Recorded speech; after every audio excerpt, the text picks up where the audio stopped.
Garge Maharaj College, Karad, Maharashtra. The scheduled program is a bit prolonged. Will be falling short of around 10 minutes. The main lead program will be commencing after 10 minutes. In between, we like to understand the very purpose for which we have gathered here. In the very beginning, let me congratulate all of you being a part of this RUSA project.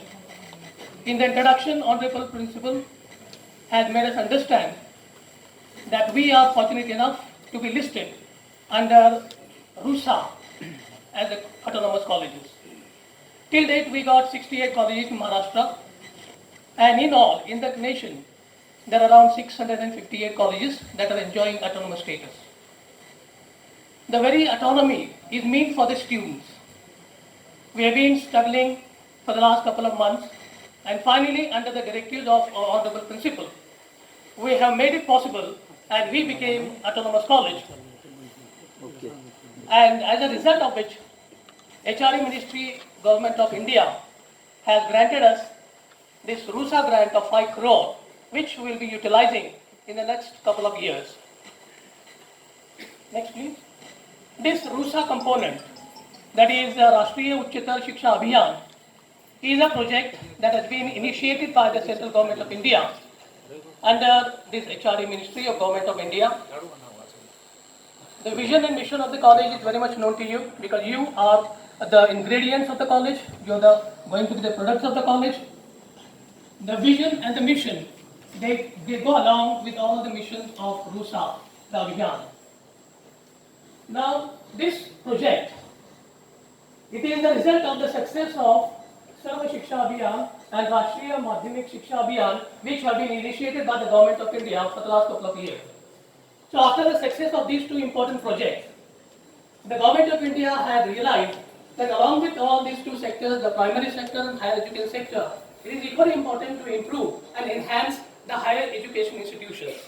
So keeping this in view, the Central Government of India has initiated this RUSA project, in which they have identified certain autonomous colleges that have been doing and they have been imparting quality education to the students, and they have been making our students employable.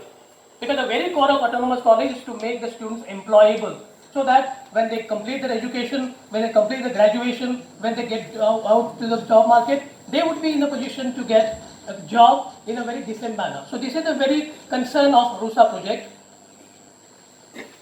Increase in demand for higher education, this is what RUSA identified.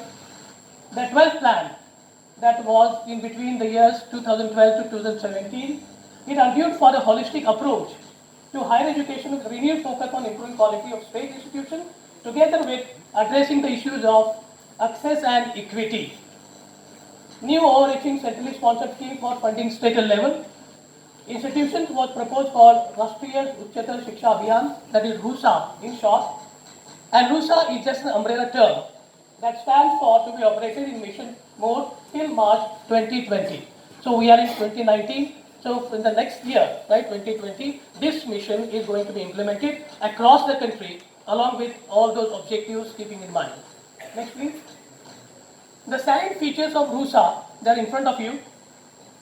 It covers only the government and government-aided state higher education institutions.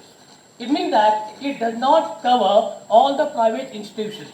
Only those institutions that have been aided by the center or the state, they are going to be identified. There are certain prerequisite conditions to be a part of this RUSA. The academic, administrative and governance reforms.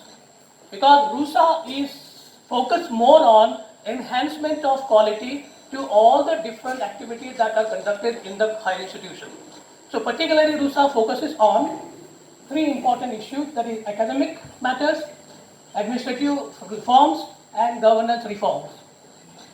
These requisites are of 2 levels. Commitments given by institutions to the states, because we are accountable to the state government of India, Maharashtra. Along with that, we are also accountable to the central government of India.